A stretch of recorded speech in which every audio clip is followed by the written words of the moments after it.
Hey, welcome in Stinkin Truth Podcast alongside me, Mark Schlereth, Mike Evans, the actual host of the show. I'd like to thank you all for tuning in and sharing and subscribing and doing all those things that you do. Mike, how are you, buddy? Great. We got a lot of stuff going on. We're about, 2 weeks away from the start of the NFL draft. Right. A lot of buzz, so we'll start to get into that. But NFL continues to churn out stories. Odell Beckham Jr. finally has a home with the Ravens. Good fit? Well, I mean, what have I told you now for 6 weeks on this podcast and everything else that we do together? That there's, like, Lamar Jackson is coming back to the Baltimore Ravens. You think Odell Beckham Jr. is signing with the Baltimore Ravens if Lamar isn't coming back? I would say absolutely no way that happens. So, and exactly what that contract looks like, I don't know. But Odell Beckham Jr. coming off the ACL, he's had that time. I think he was able to go last year, decided not to go back to any team last year. And I will tell you this about Odell. And I know, he's been fairly mercurial over time, with his time in New York and then his time with the Cleveland Browns and then with the Rams. I think when he went to the Rams, Mike, in that franchise, winning a Super Bowl with the Rams against the Bengals, what he was doing in that game before he tore his ACL, but what he did during the course of that season. Now, I'm a bit biased because the wide receiver coach of the Rams is a guy by the name of Eric Yarber. Eric Yarber and I were teammates at the University of Idaho. Eric Yarber is not a good coach. He's a great coach, great football coach, one of the best players I've ever been around. Little dude, 5'6", 140 pounds, and was just a football playing Jesse. And when you watch his receiving core, whether it was Robert Woods back in the day, whether it was Cooper Kupp, those guys all did the dirty work. All of them did things to create opportunities for other people on that team. And when I watch those receivers do that, Odell Beckham Jr. benefited from playing there because he saw them do it, and therefore he was required to do it. Because at the time, remember, he was coming off another injury. Time he went there, I think he was coming off injury. Maybe he wasn't coming off an injury then. But at the time, he had been dumped maybe from Cleveland, whatever it was. I can't even remember the backstory to that. But it doesn't really matter. He was coming there as not the number one kind of go-to savior of that organization. Cooper Kupp was having, an MVP caliber season. Robert Woods was considered their kind of most complete receiver. Like, they had guys doing all that dirty work for them. And when he came in there, I had talked to Yarbs just about, wow, like I watched him block on a bubble screen. They throw a bubble screen. I can't even remember who it was to, Robert Woods or whoever it was. And here's Odell Beckham Jr. trying to take somebody's head off. And I was like, dude, that's different. Like, what he's doing is different. And, I think it was very valuable for him to be in that receiver room and to be coached by Yarbs, but to see what those other players are doing and sacrificing for one another. And so I think he's become a more complete receiver in that. And so I think this is, for the Baltimore Ravens, this is great in several different ways. One, I think he's a more complete player than he was when he came in the league and was just spectacular. And he was spectacular with the Giants. But I also think that it ends the excuse of, well, you've never given Lamar a weapon. Okay, now that excuse is gone. You can't say that anymore. So I'm looking forward to seeing exactly what this looks like with Lamar, considering the fact that they dumped Greg Roman, their offensive coordinator. They went out and got a long-time offensive coach in Todd Monken, who's been a coordinator, who's coached in the NFL for a long time, coached in the college game for a long time. Like, there are no more excuses if you're the Baltimore Ravens and you're Lamar Jackson. It's time to either shit or get off the pot. I want to get back to Lamar in a second, but staying with OBJ. With him, do you feel like the substance has matched the hype? Now, he's had the benefit of the incredible start on the big stage in New York with the Giants. Then he goes to L.A. And kind of resurrects his career and wins the Super Bowl. So he's done it in New York and L.A. on big stages. But in between, there's just been a lot of, injuries and controversy and kind of, football. Right. Is he one of those guys that does the hype match the actual substance? Yeah. I think there was a time that it didn't. There was a time where it was more about going and watching him make a bunch of one-hand catches in pregame than it was about his production in-game. And his production in-game has always been good. Don't get me wrong. I mean, the guy is a well-respected player. He is a guy that produces, and he is ridiculously talented. There's no question about any of that. Really good receivers out there. Right. Well, that don't get the hype that he gets. Yeah, but he gets that hype because he can make the spectacular. Like, he makes the sublime look routine. And it's special. On film, when you're another player and you're watching it, you're like, wow. Like, that he just did that. But like I'm telling you, when you start talking about route and route combinations and the dirty work and all the things that are required to be a good football team, I think that's where he grew leaps and bounds in the year he spent with the Rams. I really do. Like, you look at everything in the league when you're running routes and route combinations, the precision, especially when you're not the primary. Like, when you're the primary, you're getting the ball. It's easy to run a good route then, right? It's easy to do things right then. When you're not the primary, when you're a secondary route and spacing is required and you got to hit your mark and make sure you do that right, like, that's when you can get lackadaisical.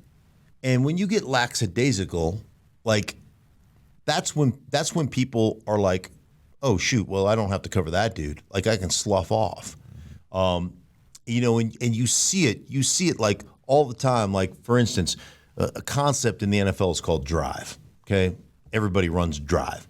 And that's somebody running a shallow cross at about 4 yards, right, as you're crossing the formation, and a basic behind it. And a basic is about a 12 to 14-yard in-cutting route. And so if you are not on your mark, for instance, if you're running the drive at 4 yards and the basic you're running at 8 yards, well, that middle linebacker now can cover both routes. And so all of a sudden he's kind of sitting and you throw it to the basic and he just goes, whoop, picks it off. And everybody goes, well, your quarterback sucks. And you're like, no. That route combination sucked, right? That's not a good route combination. And so you get into those scenarios where that secondary route and doing that dirty work and doing the stuff that is required for your offense to have success, I think that's where when you go to a team that plays that way, when you go to a team that's coached that way, when you go to a team that they demand that of you, like, you become a better player. And I thought Odell during that time in Los Angeles became a better player, had a better global perspective of what's going on, because he comes in and he's spectacular right off the bat. Well, you're constantly the primary. Now all of a sudden you've got Cooper Kupp and you got Robert Woods, and like, you're no longer the you got to fight for your reps, right? You got to fight for your opportunities. And I think he did that, and he just became a better player under that scenario. It goes back to little tells and little things that happen to you as a player. And I remember Deion Sanders telling a story about coming over to the Dallas Cowboys for practice. He's with San Francisco 49ers. And he's in practice, like, picking off every ball and just leaving routes. Like he had this responsibility. He'd be in the deep thirds or whatever, and all of a sudden, boom, he'd be in the middle of the football field picking one off. And everybody's like, dude, how do you know? Like, how do you know where to go? How do you know they're not throwing it to your side? How do you know all this? And finally he goes, well, it's easy. And he's like, well, when, I don't know if it was Michael Irvin or whoever. Michael Irvin comes out of the huddle and lines up. I'm just saying Michael Irvin. I don't know. Maybe it was Harper. I don't know who it was. But it's like, when he comes and he lines up, if he adjusts his gloves, he's the primary. If he doesn't readjust his gloves, he ain't getting the ball. So I don't cover him. Like, it's not that hard. It's pretty simple. And there's little things like that, little tells like that, when you study the film properly, that you can pick up and you can get yourself opportunities to get picks and to go to Pro Bowls and do all that stuff just by the way you study the game. Now, by the way, Deion Sanders now the head coach of the CU Buffaloes, and I highly recommend people check out a video of Deion Sanders staring down an 800-pound buffalo charging at him. It is great stuff. Back to Lamar Jackson. You are very confident that Lamar Jackson will be back with the Ravens. But in what context? Is he crawling back, signing the franchise tag? Is he working out that long-term deal that gives him Deshaun Watson type money, or is it something in between? I think it's something in between. I think that I've always told you that, man, the Baltimore Ravens, I truly believe John Harbaugh loves Lamar. They gave him that opportunity. They changed the whole offense around his skill set. Like, they developed their own offense. He was an MVP, all those things. Like, it's kind of a chicken egg thing when you're talking about Lamar. Everybody wants to tend to give Lamar all that credit, and he deserves a ton of the credit. There's no question about that.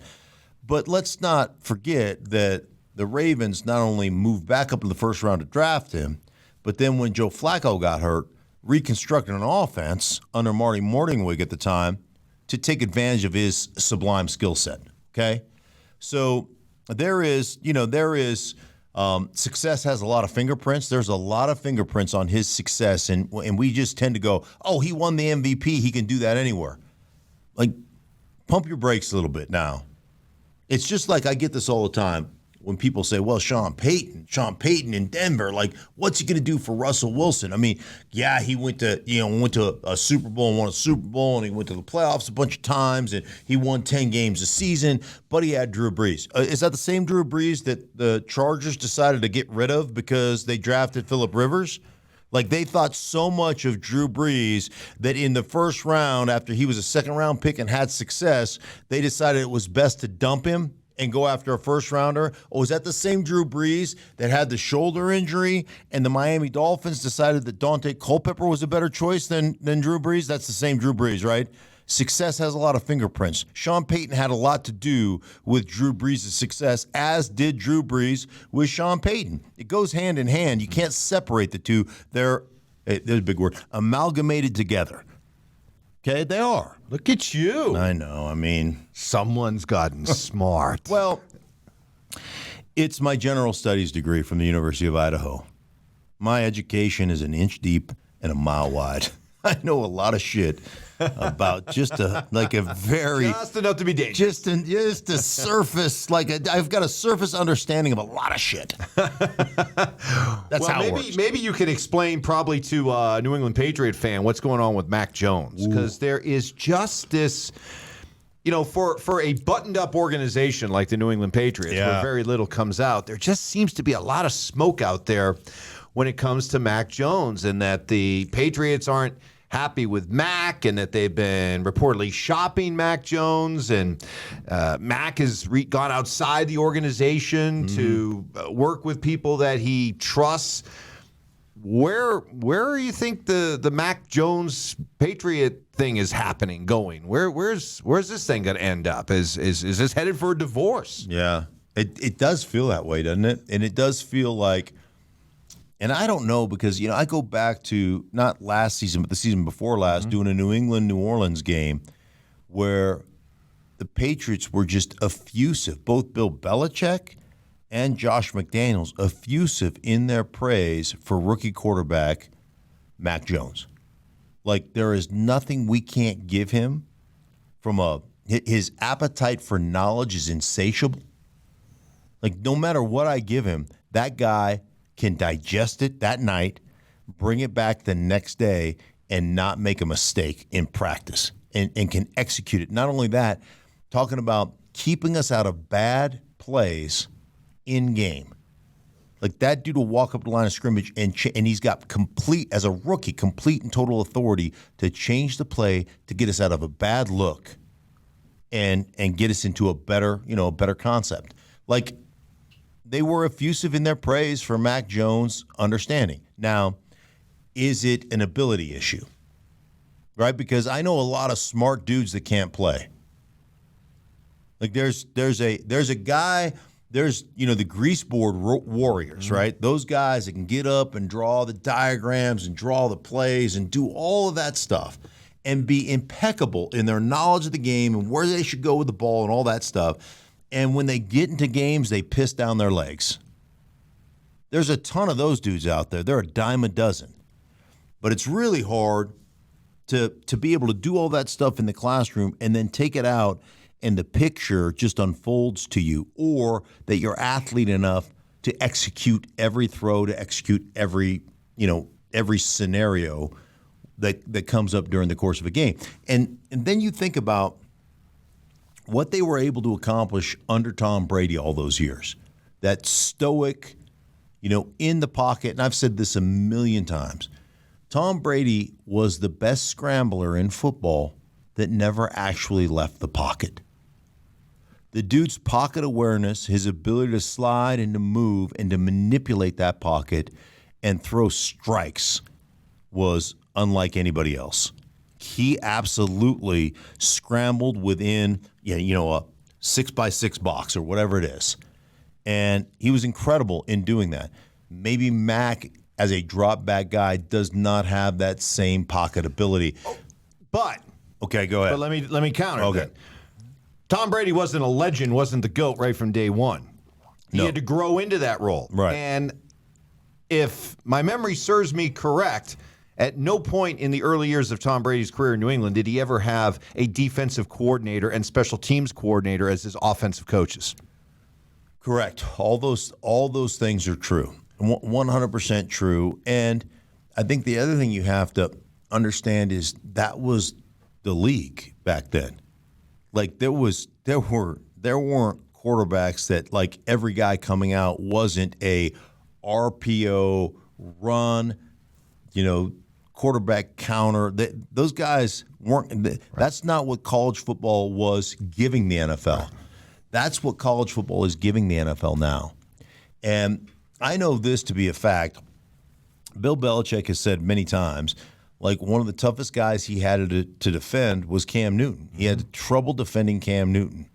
And when you start looking at the league now and saying, okay, what the league is giving us, or what college football is giving us, is these athletes that play quarterback that can do a lot of different things and really test the defense. And when it gets to numbers, you can get favorable number counts. So if you split a defense right down the middle, right?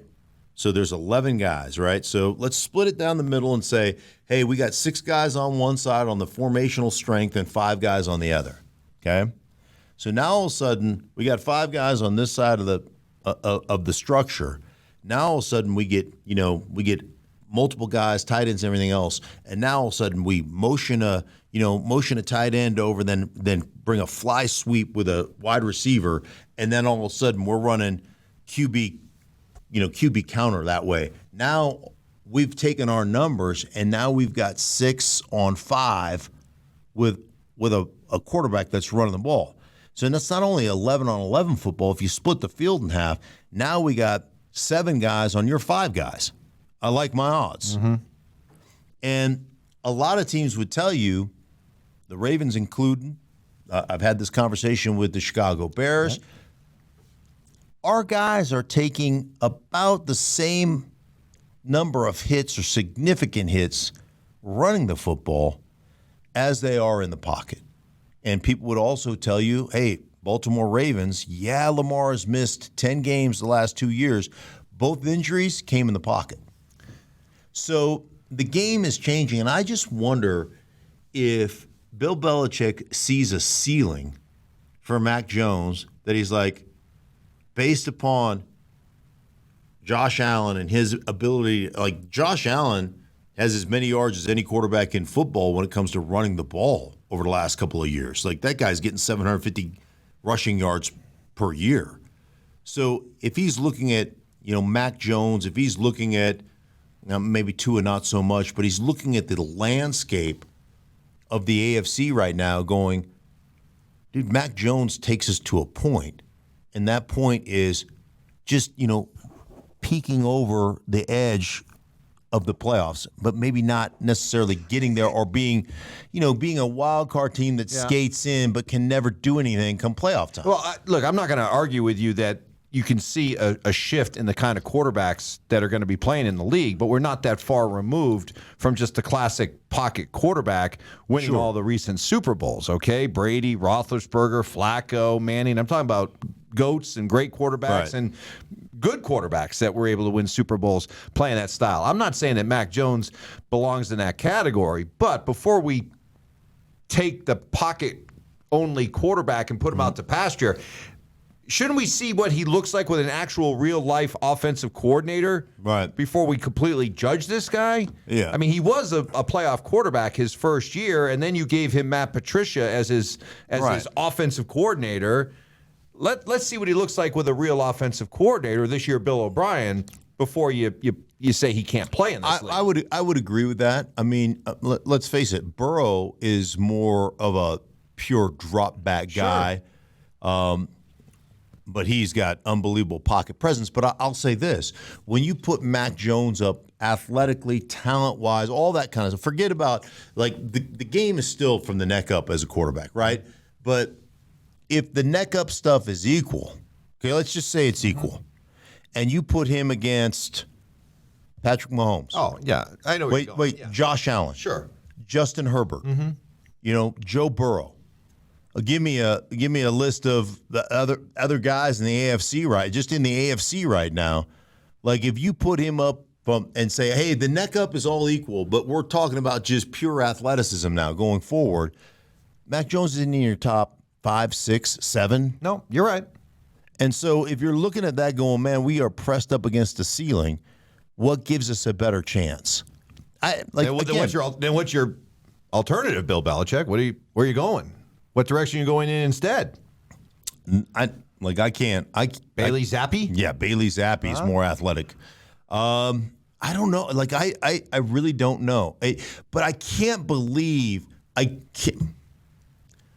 say this, and maybe I'm wrong. I can't believe that a kid who's trying to get better, that doesn't have an offensive coordinator because you didn't give him one, and reached out to his former college coach, I think it was Steve Sarkisian that he reached out to, has you so pissed off that you're like, you're dead to me. Right. I'm done with you. I cannot believe that's the only reason. Okay, we'll see how that plays out. You mentioned Joe Burrow. Interesting comments from Carson Palmer, who was on a podcast with his brother Jordan Palmer, the QB Room podcast, in which he was talking about Joe Burrow and Patrick Mahomes. Here's Carson Palmer. Quote, I think Joe is the best quarterback in the league. I know Patrick is phenomenal, but I just think Joe's more consistent. He's more accountable to run the system and the play that's called and not feel like, well, he didn't win last time and get open for me, so I'm going to do it with my feet. Joe is just talk about not having a weakness. He's mentally strong, physically tough, accurate, can throw it far enough, fast enough. He gets the ball out quick, and then he can actually do a lot with his legs. That's great. What do you think about that, Chiefs Kingdom? Yeah. I think that's great. He's more traditional. He is, I don't want to say this. He's more apt at executing the what the system is asking him to. Like, that just sounds like the prototypical drop back Carson Palmer guy that wants to rely on that. Whereas, let's face it, Mahomes can do all those things. He's proven that he can do all those things. But the beauty of Mahomes is, when things break down, I just go out and make bigger plays than everybody else. Mahomes is always the right answer, 100% of the time. Burrow is never the wrong answer. Burrow's incredible. And the biggest thing for me with Burrow is, accuracy and timing and all those things. I get you. Balls. The biggest thing about Burrow is balls. That guy has got gigantic clackers. That his nuts should be hanging off a redneck's bumper hitch. Yes. That's where they should be hanging, because that dude will stand there and take Rydell to the teeth to deliver a football. Like, that dude is tough. You're building, and everybody out there watching can play along. You're building an NFL team for the next 7 years. Okay. You could build around Mahomes, Burrow, Allen, Lamar, and I'll throw Justin Herbert and Trevor Lawrence in there. Okay. Bunch of AFC quarterbacks. Right. Yeah. Who are you building around? Mahomes first. No question. No, none. I would go Burrow second. Hard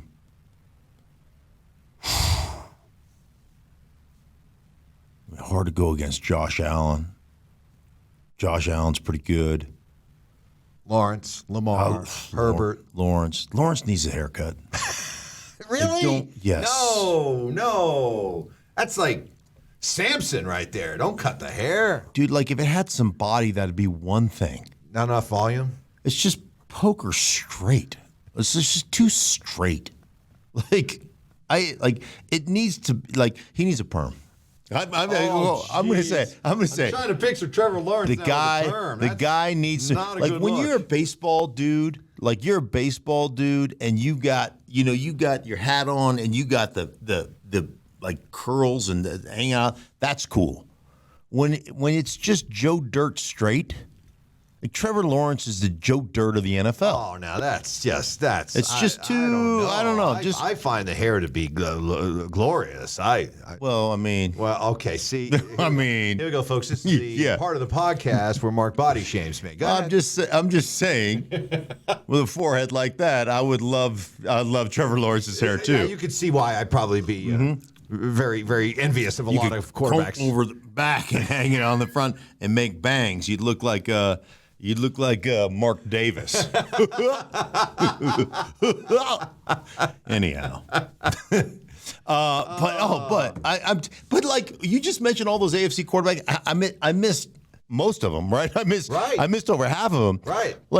And all of a sudden, that's like that Sesame Street game you used to play. One of these things is not like the other. One of these things just doesn't belong. Right.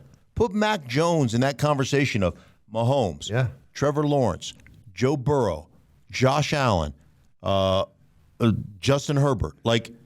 One of these things doesn't belong. Yeah. It's him. Well, and think about that. We haven't even got to Deshaun Watson, who's being paid the biggest contract in the NFL. Russell Wilson, who got a big contract, and it was a big trade that the Broncos had to give up. And you're confident that Russell Wilson bounces back this year, but where does he fit in the AFC hierarchy? Well, he doesn't belong in that conversation right now either. Here's the point, though, is that we're getting ready for a draft, and we'll talk more about the draft later on this week. But you're going to see a bunch of teams run out and draft quarterbacks, and even in the AFC. You could be a team that feels really secure, like we have our guy at quarterback, but yet you're still looking up and there's 3, 4, or even if you got Burrow, you could be looking and saying there's still Mahomes ahead of us. Unless you're Mahomes in Kansas City, okay, you got a quarterback, but still, have you got it all figured out? Right, and everybody in Kansas, let's face it, everybody in the AFC is looking for Kansas City. Just wait until Travis Kelce retires. Then we got a chance, right? So, but you take a team like the Chargers, and you could easily be sitting there as a Charger fan, and say, all right, we got Justin Herbert, and that's great. You got Justin Herbert, and you could argue that there's at least 4 or 5 quarterbacks in the AFC you're still looking up at. Yeah. So it's great to have the quarterback, but as the AFC will probably show us this year, that doesn't mean your work's done. Far from it. Dude, how much, when you look at the AFC and the quarterback, just the quarterbacks they have in the AFC, think about the NFC right now. You got a pretty clean path to play in an NFC championship game if you can just get a quarterback that's worth a squirt of piss. Well, when you played for Washington, the NFC was like that. It was completely loaded, and some AFC teams would have that easier path to get to the Super Bowl, and then they get drubbed by the NFC. Yeah, you could be looking at that scenario playing out here for a few years in the AFC. It was the NFC winning 13 straight until I left the NFC and moved to the AFC, and then the whole axis of power shifted. Okay, well, it was 13 straight NFC championships. NFC teams won the Super Bowl, and then I moved to the AFC, and lo and behold, the Broncos won back-to-back championships. Coincidence? There he is, folks. I think not. The great Mark Schlereth. I think not. So I'm Shifter of power. Right. I am like who's the guy? Footloose guy. Kevin Macon. I'm like 6 degrees of Kevin Macon. I can manage to make all the championships about me. Yes. Yeah. We'll pay no attention to the fact that John Elway was still there, that Peyton Manning was getting ready to get drafted, and that some guy named Brady was on the horizon as well. Right. We'll pay no attention to that. That does not count. It does not count. When the power shifted, it was me going from the NFC to the AFC, and carrying that Elway guy and Terrell Davis. Yeah. I mean, boy, where would they be without you? he missed a quarter, still won the MVP. Anyhow, hey, listen, for everybody involved in the Stinkin' Truth podcast, we appreciate you. We're going to start diving into the draft a little bit more, kind of philosophy, players, the whole 9 yards. So make sure you look forward to that. Subscribe, like it, send it to your friends. I don't know how you do all that. I don't know the internet very well. But anyhow, we appreciate you guys. We'll be back with you later on in the week.